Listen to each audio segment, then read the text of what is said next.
ఓం శ్రీ గురుభ్యో నమః. ఓం శ్రీ మహాగణాధిపతియే నమః. అక్టోబర్ నెలలో ద్వాదశ రాశుల యొక్క ఫలితాలు ఏ విధంగా ఉన్నాయో ఒకసారి తెలుసుకుందాం. ముందుగా ఏ గ్రహాలు ఏ రాశుల్లో సంచరిస్తున్నాయో ముందుగా తెలుసుకుందాం. ముఖ్యంగా శని మీనరాశిలో వక్రస్థితిలో ఉండటం, రాహు కుంభరాశిలోను, కేతు సింహరాశిలో సంచారం చేయడం జరుగుతుంది.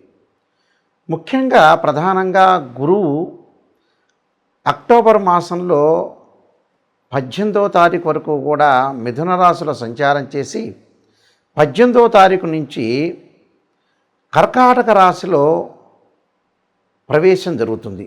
అంటే అది అతిచారము అంటారు. కర్కాటక రాశిలోకి ప్రవేశించడం అనేది జరుగుతుంది.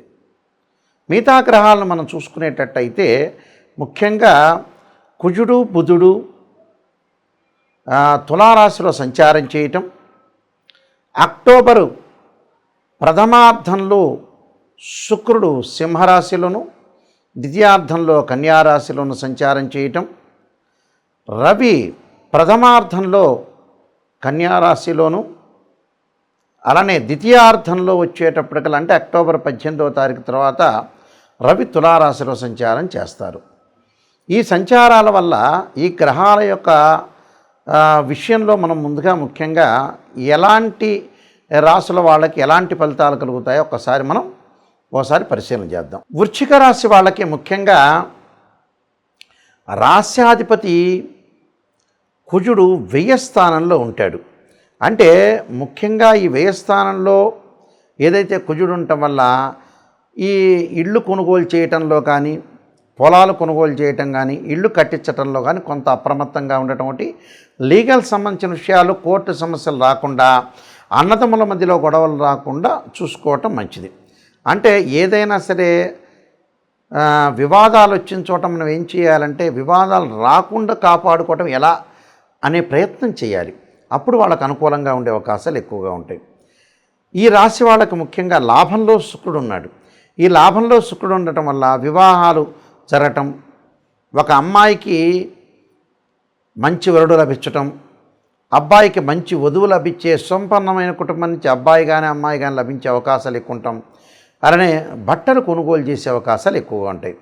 అలానే లగ్జరీగా తిరిగే అవకాశాలు, లగ్జరీ కారులో సంచారం చేసే అవకాశాలు కూడా ఈ శుక్రుడు వల్ల ఎక్కువగా ఉంటాయి.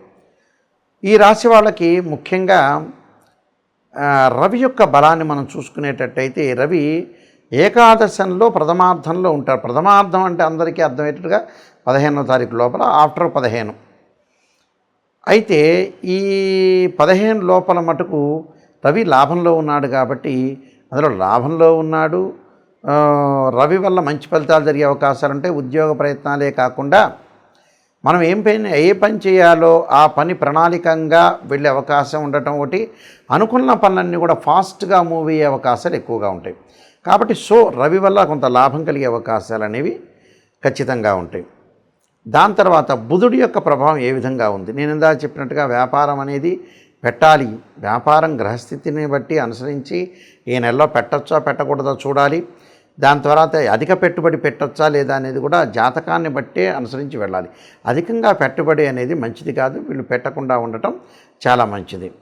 అలానే మిగతా గ్రహాలు మనం చూసుకునేట్టు చతుర్థంలో రాహు వల్ల తల్లి యొక్క ఆరోగ్యము, గృహ నిర్మాణం చేపట్టాలనుకుంటారు. ఆ గృహ నిర్మాణం కొంత ఆగిపోయే సూచనలు అనేవి బాగా ఎక్కువ ఉంటాయి. కాబట్టి కొంత సమర్థవంతంగా ఏదైతే వర్కర్లు దొరకలేకపోవటం, కరెక్ట్ ఇల్లు లభించలేకపోవటం వాస్తు ప్రకారంగా, అలానే బిల్డర్స్కి వీళ్ళకి సఖ్యత లేకపోవడం, ఇలాంటి ఇన్సిడెంట్స్ జరిగే అవకాశాలు ఉంటాయి. కాబట్టి కొద్దిగా చూసుకొని నడవటం అనేది చాలా మంచిది.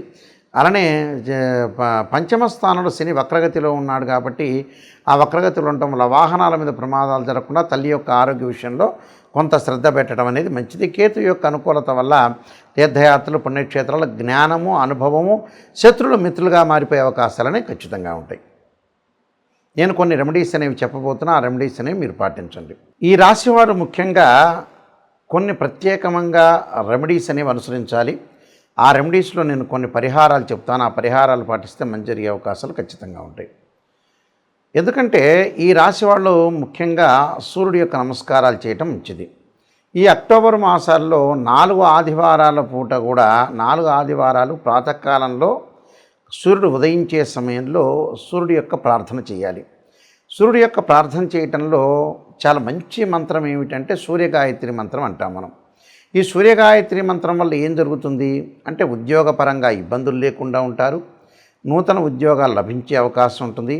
ఆరోగ్యం మహాభాగ్యం అని ఆరోగ్యం పరంగా కూడా ఇబ్బందులు లేకుండా ఉండే అవకాశాలు ఖచ్చితంగా ఉంటాయి. కాబట్టి ఆరోగ్యం కానీ ఉద్యోగం కానీ అనుకూలంగా ఉండాలంటే సూర్యగాయత్రి మంత్రాన్ని సూర్యుడి యొక్క స్తోత్రపరణం చేయాలి. సూర్యగాయత్రి మంత్రంలో అతి పవర్ఫుల్ అయిన మంత్రం ఏంటంటే ఆదిత్యాయ విద్మహే సహస్రమూర్తాయ ధీమహి తన్నో భాను ప్రచోదయాత్ అనే మంత్రాన్ని చదవాలి.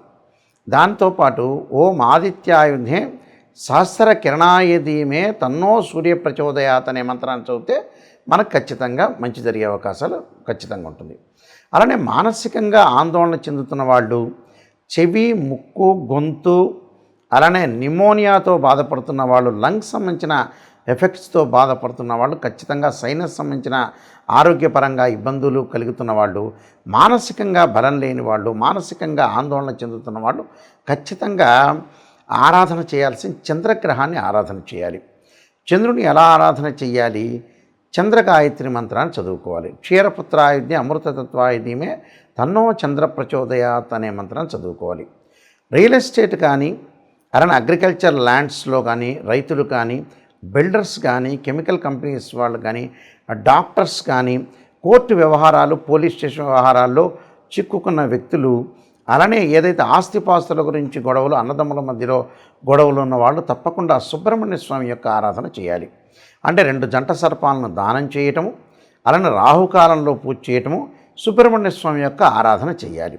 సుబ్రహ్మణ్య స్వామిని చుట్టూ ప్రదర్శన చేసేటప్పుడు తప్పకుండా తత్పురుషాయ విద్యే మహాసేనాయ ధీమహి తన్నో షణ్ముఖ ప్రచోదయాత్ అనే మంత్రాన్ని చక్కగా చదువుకోవటం వల్ల మనకున్న గొడవలు తగాదులు ఇలాంటివన్నీ కూడా పరిష్కారం జరిగే అవకాశాలు ఖచ్చితంగా ఉంటాయి. అలానే వీళ్ళు బుధగ్రహం అంటే బుద్ధిబలం పెరగటానికి, లౌకిక జ్ఞానం పెరగటానికి, అలానే గణిత శాస్త్రంలో ప్రాధాన్యత పెరగటానికి, లెక్కల్లో పిల్లలు విద్యార్థులు వీక్గా ఉన్న వ్యక్తులు వ్యాపారపరంగా అనుకూలంగా ఉండాలంటే ఖచ్చితంగా విష్ణు సహస్రనామ పారాయణంతో పాటు ఓం యక్షాయ కుబేరాయ వైశ్రవణాయ ధనధాన్యాధిపతే ధనం ధాన్యం సమృద్ధిమే దేహిమే దాపయిస్వ అనే మంత్రాన్ని చక్కగా బుధవారం రోజున ప్రాతకాలంలో 11 సార్లు చదవటం చాలా మంచిది. అలానే విద్య యందు అనుకూలంగా లేకపోవటం, విద్య పిల్లలకి మర్చిపోవటం చదివినంతా కూడా, అలానే ధనపరంగా ఇబ్బందులు కలుగుతున్న వాళ్ళు, మొండి బాకీలు వసూలు కాని వాళ్ళు, ఉద్యోగ ప్రయత్నాలు కూడా అనుకూలంగా లేని వాళ్ళు, అలానే ఫైనాన్షియల్ పరంగా ట్రబుల్స్ ఉన్న వ్యక్తులు ఎవరైతే ఉంటారో వాళ్ళందరూ కూడా సంతానపరంగా ఇబ్బందులు కలిగిన వ్యక్తులు ఎవరైతే ఉంటారో వాళ్ళందరూ కూడా తప్పకుండా దత్తాత్రేయ స్వామి పారాయణం దత్త కవచాన్నితో పాటు ఓం దేవానాంచ ఋషీనాంచ గురుకాంచన సన్నిభం బుద్ధిమతం త్రిలోకేశం తమ నమామి బృహస్పతిం అనే మంత్రాన్ని చక్కగా చదువుకోవటం వల్ల కూడా వీళ్ళకి మంచి జరిగే అవకాశాలు ఖచ్చితంగా ఉంటాయి. అలానే వివాహం కాని స్త్రీ పురుషులు ఎవరైతే ఉంటారో మాకు వివాహాలు కావట్లేదు, దగ్గరికి వచ్చినట్టు వచ్చి వెళ్ళిపోతున్నాయనే వ్యక్తులు అమ్మవారి యొక్క ఆరాధన చేయాలి. అమ్మవారి యొక్క ఆరాధనతో పాటు మహాలక్ష్మి అంటే మహాకాళి, మహాలక్ష్మి, మహాసరస్వతిని ప్రార్థన చేయాలి. అలానే కాత్యాయనాయుధ్యే కన్యాకుమారి ధీమహి తన్నో దుర్గి ప్రచోదయాత్ అనే మంత్రాన్ని చదవటం వల్ల శీఘ్రంగా వివాహం జరిగే అవకాశాలు ఉంటాయి. అలానే శుక్రవారం రోజున బొబ్బర్లు దానం చేయటం, వీలైతే బొబ్బర్లు ఆవుకు పెట్టే అవకాశం అనేది చూసుకోవాలి. అలానే వీలైతే శుక్ర జపం చేయించటం, అలానే అబ్బాయిలు వివాహం కాలేదంటే వరపాశుపతాస్త్ర అంటే కన్యాపాశుపతాస్త్ర రుద్రాభిషేకం, అమ్మాయిలు వచ్చేటప్పటికల్లా అంటే అబ్బాయిలు వచ్చేటప్పటికల్లా ఈ శుక్రుడి గురించి మళ్ళీ రిపీట్గా చెబుతున్నాను చూడండి ఒక్కసారి. శుక్రగ్రహం నుంచి మళ్ళీ చెబుతున్నా. ఎవరైతే అమ్మాయిలకు వివాహం కావట్లేదో, అబ్బాయిలకు వివాహం కాకపోతుంటే వీళ్ళు శుక్రగ్రహం యొక్క అనుకూలత ఉండాలి. శుక్రుడు కళత్రకారకుడు, వివాహకారకుడు, సుఖాన్ని భోగాన్ని సౌఖ్యాన్ని ఇచ్చేవాడు శుక్రుడు. ఈ శుక్రగ్రహం వల్ల మరి ఎవరికైతే వివాహం కావట్లేదో అబ్బాయిలు కన్యాపాశుపతాస్త్ర రుద్రాభిషేకం, అమ్మాయిలు వరపాశుపతాస్త్ర రుద్రాభిషేకం చేయటం, శుక్ర జపము, శుక్ర హోమం చేసుకోవటం, భృగుపాశుపతాస్త్ర రుద్రాభిషేకం చేసుకోవటం వల్ల చాలా మంచి జరిగే అవకాశం ఖచ్చితంగా ఉంటుంది. అలానే ఆయు ప్రమాణం తగ్గుతూ ఉండి ఆరోగ్యపరంగా నష్టాలు జరుగుతున్న వ్యక్తులు శని యొక్క ప్రభావం ఉంటుంది కాబట్టి శని యొక్క ఆరాధన చేయాలి. వీలైతే మరి నువ్వుల నూనెతోటి శివుడికి అభిషేకం చేయటం వల్ల ఆయు ప్రమాణం పెరుగుతుందని శాస్త్రంలో చెప్పారు. అలానే విదేశాలకు వెళ్లకుండా, విదేశాలకి ఏదైతే వీళ్ళకి వీసా రాకపోవటం, విదేశాల్లో ఉన్న వ్యక్తులకు కూడా అక్కడ వాళ్ళకి ఏదైతే మంచి వ్యాపారం కానీ అలానే మంచి జాబ్ కానీ రాకుండా, గ్రీన్ కార్డు కూడా రాకుండా ఉన్న వ్యక్తులు, విదేశాల్లో ఉన్న వ్యక్తులు ఎవరైతే ఉంటారో రాహు యొక్క ఆరాధన చేయాలి. అర్ధకాయ మహావీరం చంద్రాదిత్యమర్ధనం సింహకాగర్భ సంభూతం తమ రాహుం ప్రణమామ్యం అనే మంత్రాన్ని చక్కగా చదువుకోవాలి. అలానే జ్ఞానవృద్ధి లేకుండా, ఎక్కడైనా సరే ఆధ్యాత్మిక చింతన లేకుండా మొండిగా ఉండి కోపాన్ని బాగా ఎక్కువగా తగ్గించుకోలేని వ్యక్తులు, కోప్పడుతుంటే చికాకులు కలిగి అలానే గొడవలు పడుతున్న వ్యక్తులు ఎవరైతే ఉంటారో వాళ్ళు కేతు యొక్క ఆరాధన చేయాలి. కేతువుకు అధిష్టాన దేవత అయిన గణపతి యొక్క ఆరాధన చేయాలి. గణపతిని గకార స్తోత్రంతో గరికతోటి పూజ చేయటం వల్ల వాళ్ళకి జీవితంలో ఉండే విఘ్నాలన్నీ కూడా తొలగిపోయే అవకాశం ఖచ్చితంగా ఉంటుంది.